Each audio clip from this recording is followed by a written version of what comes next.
Hello, hello, my brothers and sisters. This is Garrett Bake, your brother in arms, and welcome to another episode of The Tactical Businessman. Today's topic, what to do when it's not working.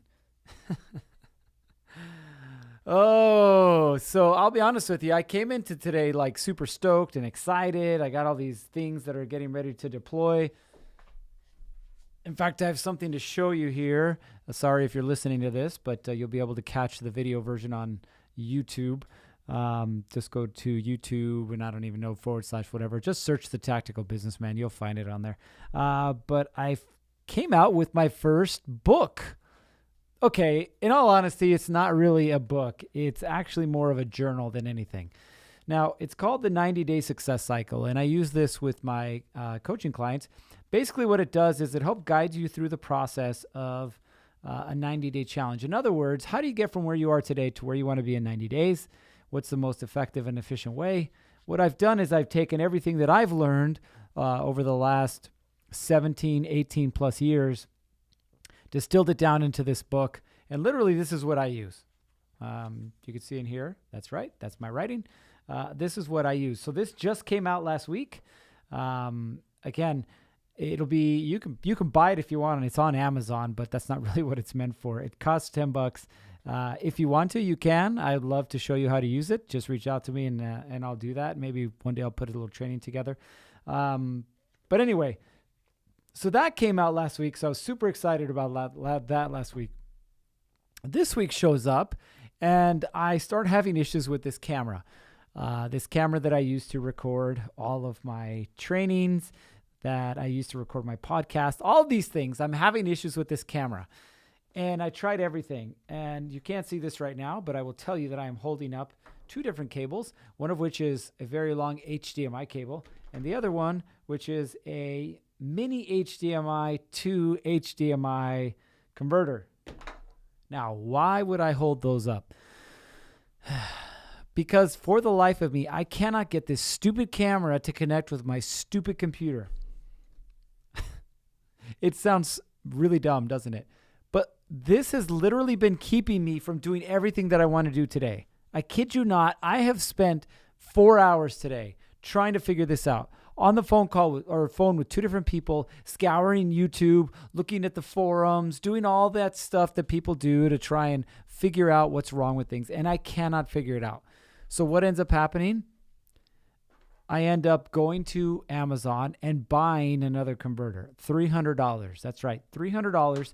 The thing is about the size of an eraser, a chalkboard eraser, $300. And that little piece of machinery is supposed to help make this whole process easier. Now, why do I tell you this? Like, this podcast is about being businessmen, right? What in the hell do a couple of HDMI cables and a converter have to do with being a businessman? Well, let's think about this for a minute. Every single day you go to work. Every single day when you open that door, when you unlock that gate, whatever it is that you do for work, you show up and all of a sudden things aren't working the way that you thought that they were supposed to work, or the way that they worked last week or last month.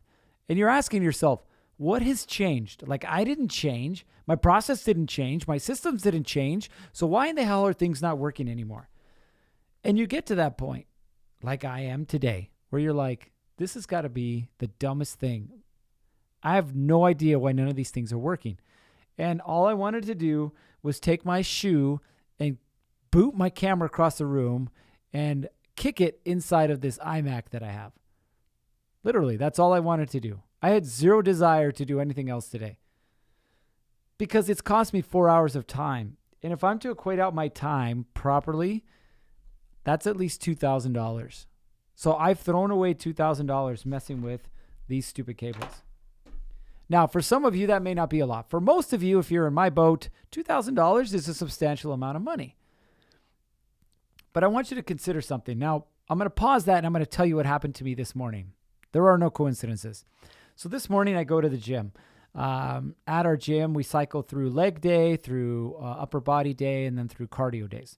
Well, today happened to be upper body day. Well, for the last week and a half, I've been having some pain in my right wrist. Like, so much so that I can't bend my wrist all the way back. It's been hurting. And so I've been putting some creams and ointments and All you doTERRA lovers on there, no, I've not used doTERRA. So I've been putting all these things, these treatments on my wrist. I've been icing it, everything that you're supposed to do to make it feel better, but it just hasn't worked. So this morning I run by Walmart at 5:30 in the morning to get some KT tape and then get some athletic tape because I'm like, man, I'm going to tape this thing up. I'm going to get this workout done. Well, of course, today's upper body day, and we get there, and the first exercise are these push presses with these kettlebells that you're holding behind your head and you're trying to push, which immediately puts what? It puts stress and strain on my wrist. I do 2 reps, and then I have to put it down. Like I literally can't do it anymore. My wrist is in extreme pain, and it's not happening.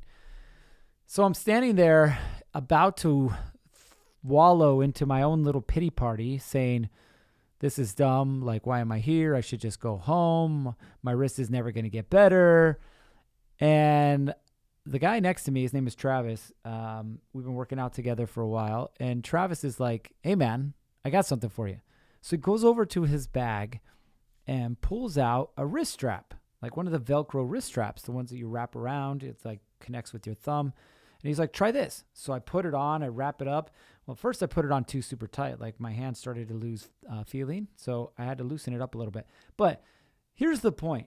He gave me this wrist strap, and all of a sudden, even though I was in pain, it was not unbearable pain, and I was able to use my wrist and complete this workout, which included a lot of chest exercises, a lot of push-ups, a lot of things that are putting strain on my wrist.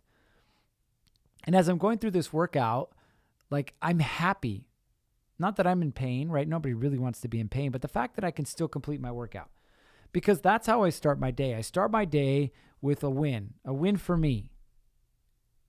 And it helps propel me through the rest of my day. And so I'm driving home with my wife and we're talking and I'm saying, man, like I'm really glad that Travis was there today. I'm really glad that he was able to lend me this wrist strap, that I was able to complete my workout.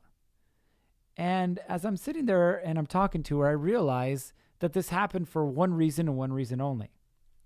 I had a problem, but I didn't just wallow in it or think that I had to figure it out on my own. Can you relate to this? How many times in your life have you been that guy? How many times have you been I don't care what's going to happen. I'm going to make this damn thing work. For some of you, it may be trying to put the IKEA furniture together that your wife keeps buying. Yes, I know. Sometimes it doesn't feel like there's enough pieces. You get tired of using those damn Allen wrenches. Like, I get it because I've done that. But in all seriousness, like, where has this affected you in your life? Where do you become stuck, obsessed with thinking that I'm the one that has to figure out how to use the proverbial cables, connect the camera to the computer, waste 4 hours of my time, a minimum of $2,000, only to come to the same resolution that I already knew I needed to get to, which was, in order for me to accomplish the things I need to accomplish, I just need to buy the new piece.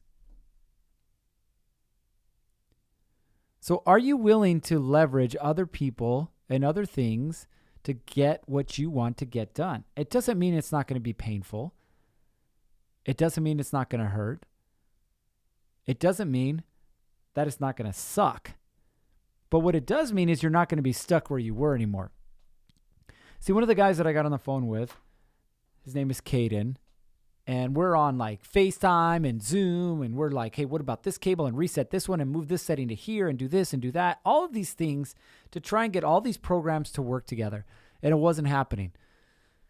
And he told me, he's like, you know what you need to do? He goes, you need to go buy new cables. And I was like, no, man, I got cables. So I replaced the cables. Wasn't the cables. And then he's like, well, there's only one more thing. And I was like, what? He goes, that box, that Blackmagic Thunderbolt box, that's not the best for what you're trying to do. You're going to have to go buy this other one, Magewell, I think it's called. And I looked it up on Amazon. It's $300. I'm like, seriously? He goes, that's the best one for what you're trying to do. It'll give you the least amount of problems and you'll be able to get your job done. So am I willing to leverage his knowledge and skill set to help me overcome the obstacle that I'm facing? Just like earlier today, am I willing to leverage Travis and his willingness to give me the wrist strap that even though I'm still going to be in pain, I can complete the task that I was trying to complete, my workout? And that takes a heavy dose of what? a heavy dose of humility. Because we as men have this big thing we call ego. Oh, ego. I love you so much. Okay, not really. Here's the crazy thing about ego, and I've talked about this in a previous episode, but I want to touch on it real quick. Your ego is actually not a bad thing. It's when your ego is not focused where it needs to be, right? Because sometimes your ego helps you get through the tough times, but sometimes your ego puts you in the tough times. So are you willing to look around and go, hey, this is not working right now. I could sit here and beat my head against this computer and hope that it works. Or I could start looking around for people who are willing to help me out. Now, I talked about this in business, right? But it applies really to every area of your life. When we talk about your relationship with your wife, I can't tell you how many conversations I've had with men over the last few weeks who literally don't have sex more than once a month or once every couple of months. Think about that for a minute. Why are you married if you're having sex once every couple of months? Are you hoping out or holding out hope, thinking that things are just going to get better? That's what most of us do. And when it doesn't, what do? Well, I don't know. You go masturbate, go watch some porn, go find something to try and replace the fact that you're not connected to your wife. Instead of realizing, hey, things are not working, and my ego's saying, don't tell anybody they're not working because they're going to make fun of you, because they're going to think you're broken, because they're going to think you're stupid, whatever. Instead of saying, you know what, things aren't working, I want help so that I can have it working, so that I can make the connection that I want. Like I was in that boat. My wife and I, when things weren't going well, which was for an extended period of time, we weren't having sex very often. And I've talked about this as well, is that men have two basic needs, and that's getting paid and getting laid. Women have two basic needs, which are safety and security. I'll bring my wife on another episode here soon, and we'll talk more about that. But here's the point, is if you're not having sex as a man, one of your basic needs is not being met. And instead of dealing with the issue, the source of your problem, you deal with the symptom. And the symptom is not having sex, so you're like, well, I'm going to go to porn, or I'm going to go to masturbation. All that happens, with behind closed doors, in the bathroom, in the closet, like you hide it. Instead of saying, hey, it's not working, where can I go find a resource, find a person, find a system, find a program that can help me with this issue? Because there are programs out there that exist to help you in this situation. Now, I'm not here to tell you that you should go to see your preacher, your pastor, a psychologist, or a counselor, or whatever. What I can tell you is I was able to overcome these issues. Why? Because I started to leverage things outside of me, people, programs, things that I was willing to say, hey, you know what? I'm going to put my ego aside. I need help. My relationship is not going to get any better if I keep doing the same dumb things that I've been doing. In other words, I need to learn something new. I need an outside angle. I need some help. And there was always somebody willing to give me a tool, to give me a hand up, to give me something that could help me along my journey. So it doesn't matter if we're talking about your body and the gym. It doesn't matter if we're talking about your relationship with your wife. It doesn't matter if we're talking about your business. Are you willing to put the ego aside and say, hey, things aren't working right now. As much as I wish I knew about these stupid cables, these cables are not going to get me what I want. So I'm going to go find somebody who is. Somebody who can help me get past the pain point that I'm experiencing right now. All right, gentlemen, that is it for today. And ladies, thank you for letting me share this with you. It was a breath of fresh air for me. And I was able to work through my problems as well. Listen, I got a new program that's out. It's called a 60-day rebuild. If you go to thetacticalbusinessman.com, you'll see what it's all about. Really, it's about empowering you with the tools, tactics, and techniques that you need to overcome the obstacles that are in your way. And guess what? They're not always physical obstacles. Sometimes they're mental. But here's the thing. At the end of the day, if you want more out of life, you have to be willing to do more. You have to be willing to do something different. So I invite you to go check this out. See if it's something that works for you. See if it's something that you're willing to invest in. Because I guarantee you at the end of the day, if you do, you will have the same results that I had. Because these are the same things, the same principles, the same tools that I used to get what I have today. All right, that is it for today. As always, stay safe, and we'll see you on the next one.